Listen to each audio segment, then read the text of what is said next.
Jadi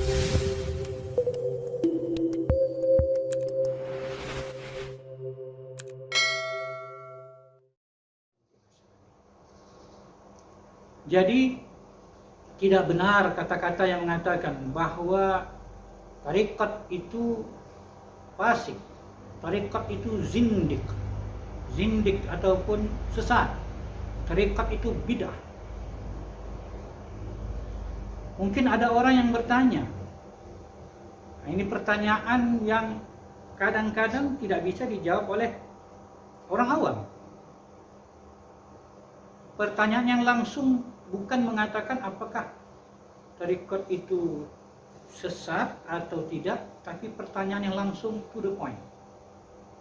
Pertanyaannya, Nabi Muhammad apa tarikatnya? Nabi Muhammad apa tarikatnya? Saya yakin tuan-tuan kalau ditanya ini, tuan-tuan tak dapat menjawab.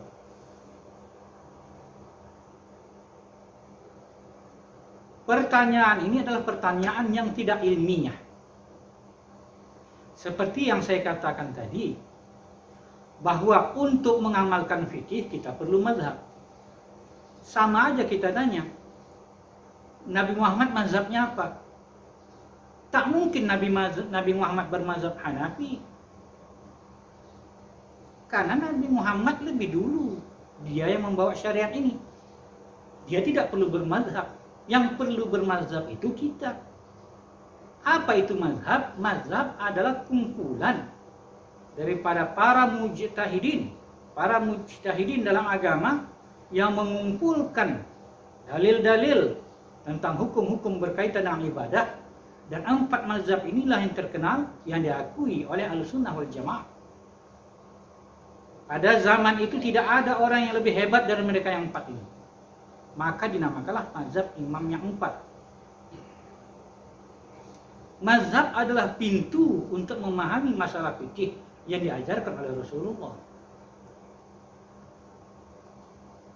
Pintu menuju ajaran Rasulullah. Tanpa 4 pintu ini tidak akan sampai. Man saro ala darbi wasala. Pepatah Arab mengatakan, barang siapa yang berjalan di atas jalannya akan sampai. Jalan menuju fikih, ibadah, ataupun sendi yang pertama dalam agama tadi, Islam tadi, adalah mazhab. Kenapa harus mazhab?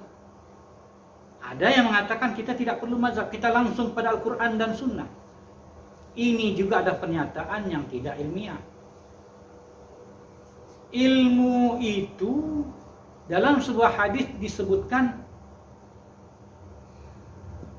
hendaklah seorang yang mendengar ajaranku menyampaikan kepada yang tidak mendengar. Artinya ilmu ini harus disampaikan melalui guru ke murid, ke muridnya secara bersama. Bagaimana kita mungkin mendengar hadis Nabi kalau tidak melalui mulut-mulut para perawi hadis, Abu Hurairah, Anas bin Malik? Kita tidak bisa mendengar, kita tidak berada hidup pada zaman Rasulullah.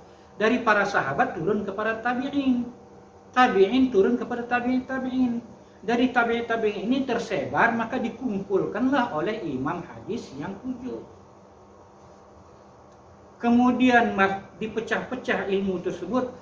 Masalah fikih disusun oleh imam mazhab yang 4. Tak mungkin kita paham agama, macam mana cara sholat yang benar, macam mana cara sholat Rasulullah yang benar, kecuali melalui mazhab yang 4. Tak bisa.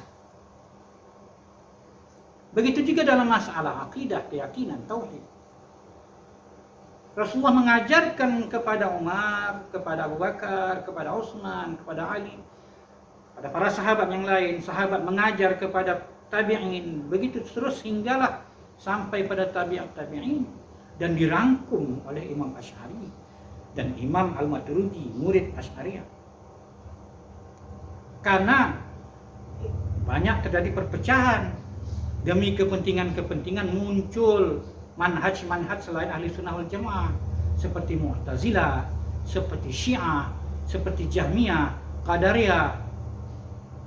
Jabariyah dan lain-lain yang menyesatkan, maka oleh Asy'ari dikumpulkan kembali, dihimpunkan kembali, maka dipatok dengan ajaran sifat 20-nya. Ini adalah akidah yang benar.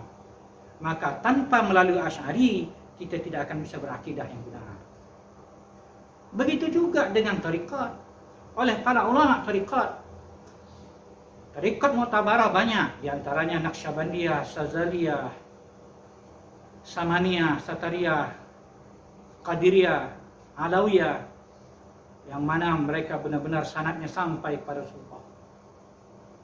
Tanpa tarikat ini kita tidak akan bisa berihsan dengan benar menurut ajaran Nabi. Tak bisa. Jadi jangan tanya Nabi itu tarikatnya apa, Nabi itu mazhabnya apa, Nabi itu manhajnya apa. Itu pertanyaan yang salah kaprah. Kita yang harus tanya diri kita, kamu mazhab kamu apa? Kita yang harus tanya, kamu manhaj kamu apa? Kamu ahli sunnah atau syiah atau wahabi? Kita yang harus tanya, adakah kamu sudah belajar tarikat Mu'tabarah atau belum? Jangan Nabi ditanya tarikat Nabi apa. Jangan Nabi ditanya manhaj Nabi apa. Jangan Nabi ditanya apa mazhabnya. Itu adalah pertanyaan orang-orang yang tidak ilmiah. Jadi kesimpulannya bahwa kata-kata yang mengatakan bahwa tarikat adalah bid'ah, sesat, tidak berdalil, tidak ada dalilnya, tidak ada asasnya, itu adalah suatu pernyataan yang tidak benar. Kalau kita buka riwayat bahwa para ulama-ulama zaman dahulu rata-rata bertarikat, Junaid al-Baghdadi, Imam Ghazali, Imam Syafi'i, dan imam-imam yang lain, semua mereka mengamalkan tasawuf dengan tarikat-tarikat mereka masing-masing. Cuma di Besilam, tarikat yang dibawa adalah tarikat Naqsyabandiyah, yang mursyidnya, syekhnya adalah Syekh Bahauddin An-Naqsyabandi. Tarikat Naqsyabandiyah mengajarkan kepada kita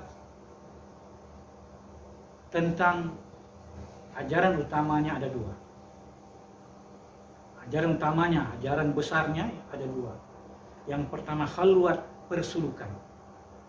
Yang ini kalau di Babu Salam, terutama di halqah pesantren tarikat Naqsyabandiyah ini dilaksanakan sepanjang tahun. Jadi bagi yang ingin merasa mempelajari, ingin mencari tahu, ingin belajar tentang tarikat, datanglah ke pesantren tarikat Naqsyabandiyah Babu Salam. Cobalah suluk 10 hari, 20 hari, 40 hari. Insya Allah tidak akan merasa menyesal. Insya Allah akan tersingkap tabir-tabir kegelapan. Insya Allah akan dirasakan bagaimana khusyuk dalam sholat tersebut. Kemudian yang kedua dinamakan berkhatam dan bertawajuh.